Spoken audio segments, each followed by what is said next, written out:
harus tan bantingnya seperti apa sih, sosok seperti apa sih yang cocok jadi gubernur Jakarta? Selain dia harus tan banting, kemudian sosok yang bagaimana lagi yang cocok jadi gubernur Jakarta? Ya, saya Jakarta kan saya ceritakan tadi kan, masalah yang ditangani itu bukan masalah lokal aja, nasional dan internasional ya. Semua organisasi internasional termasuk duta-duta besar kan di sini semua kan. Jadi masalah internasional ya. Terus heterogenitas tadi kan, itu kan potensi konflik gitu kalau kita tidak pandai menyatukannya. Jadi kalau saya tanya yang gimana, yang pasti itu tadi kan, dia harus punya jam terbang lah.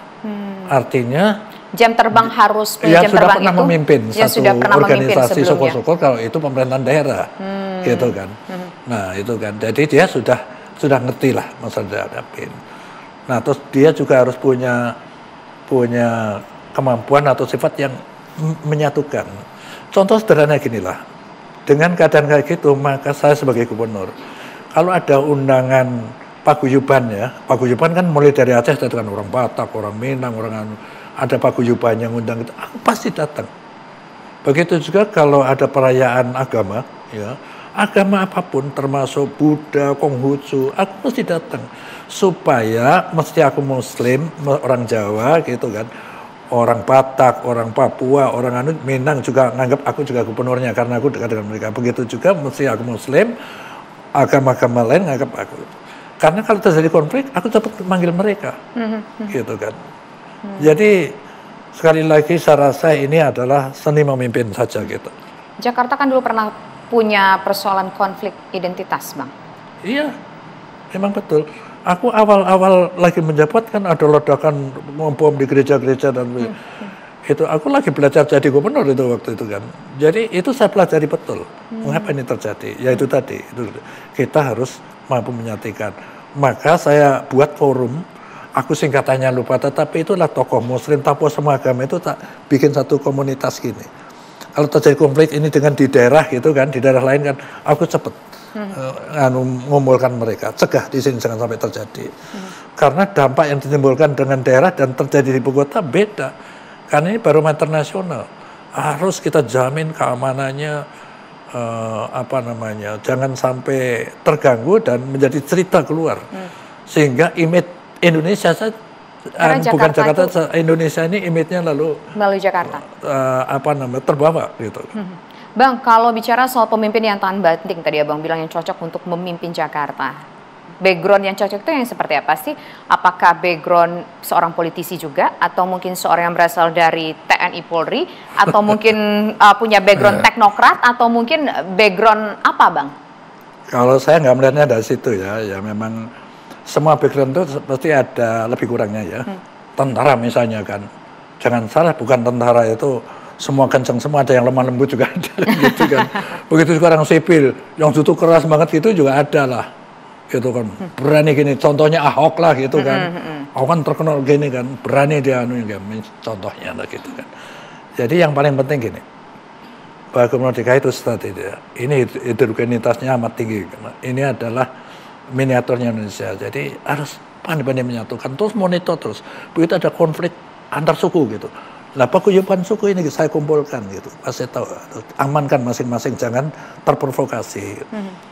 Terjadi antar agama gitu, langsung tak kumpulkan pemuka agama itu, karena mereka juga kita bekali dengan handphone gitu kan, supaya bisa saya kumpulkan cepat mencegah antar lain gitu ya. Dan sekali lagi kan karena ini masalahnya sangat complicated, saya rasa tidak boleh pemimpin yang coba-coba lah. Maksud saya dia sudah punya jam terbang ya, lalu dia juga orangnya akomodatif, orangnya juga tahan banting gitu. Kalau pengen yang sempurna lah gitu ya. Nah, ya masyarakat yang mau pilkada ya silakan saja, kira-kira yang aku udah cerita kondisinya. Sekarang yang paling cocok siapa? Ya. Kalau menurut Abang siapa yang paling cocok? Aku nggak mau ngomong. Rahasia masih Bang ya.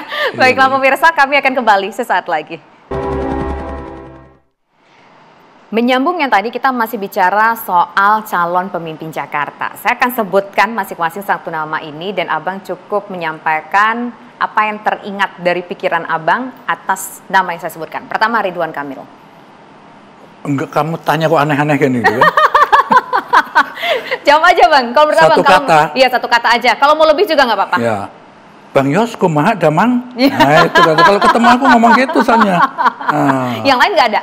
Hah? Selain kumaha damang nggak ada lagi? Itu aja. Itu. Tapi mau dipanggil, dia bagus dipanggil Kang Emil atau Bang Emil nih nanti kan Ya, image-nya kan sebagai seorang pria Sunda. Ya, Kang Ridwan lah gitu. Bukan Kang Ridwan lagi, jadi panggilnya siapa? Bang Ridwan berarti sekarang, Bang RK. Oke, itu aja. Bang Ridwan kalau mau di Jakarta. Ubah nama berarti, udah itu aja Bang yang inget. Aku juga namanya dikasih dulu Sidul. Oh iya, jadi Bang Yos ya. Itu aja yang inget Bang. Hah? Itu aja yang inget. Iya. Oh enggak, sekarang kamu tanya apa lagi? Masih ada nggak inget lagi kalau dari bicara soal belum Pramono. Masih ingat ada lagi nggak yang teringat dari nama Ridwan Kamil? Iya, aku ketemu terakhir ya kan pada saat beliau lagi susah lah itu ya, lagi meninggal putranya itu. Ya. Aku datang ke Bandung sana aku bikin Sosoknya seperti apa sih Bang kalau menurut Abang?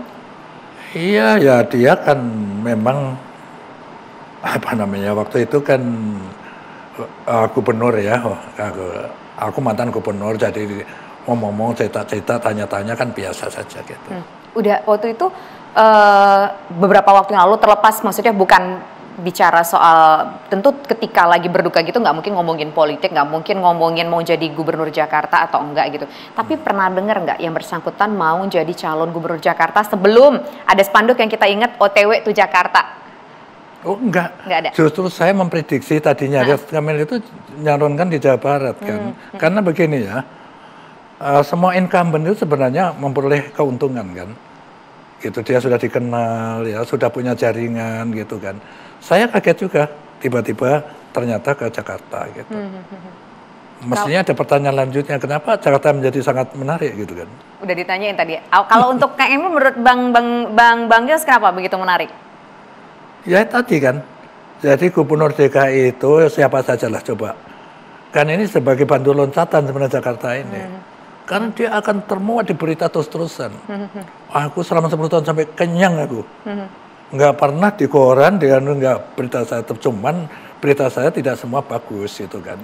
Karena zaman itu media itu ngebukin penjabat kalau dia mau muja-muji nggak dilihat atau nggak dibaca itu masalah. Tapi aku biasalah kayak begitu udah kenyang aku, gitu. Jadi sudah ada contohnya kan, contoh siapa Pak Jokowi kan dari gubernur Jakarta. Nah ini tentu dibaca oleh kandidat yang mau pakai batu loncatan ke status yang lebih tinggi lah gitu kan. Biasa saja itu. Oke, ini menarik nih sebetulnya untuk bicara batu loncatan untuk status yang lebih tinggi. Tapi sebelum kita ke sana nggak adil kalau saya cuma nanyain satu nama doang.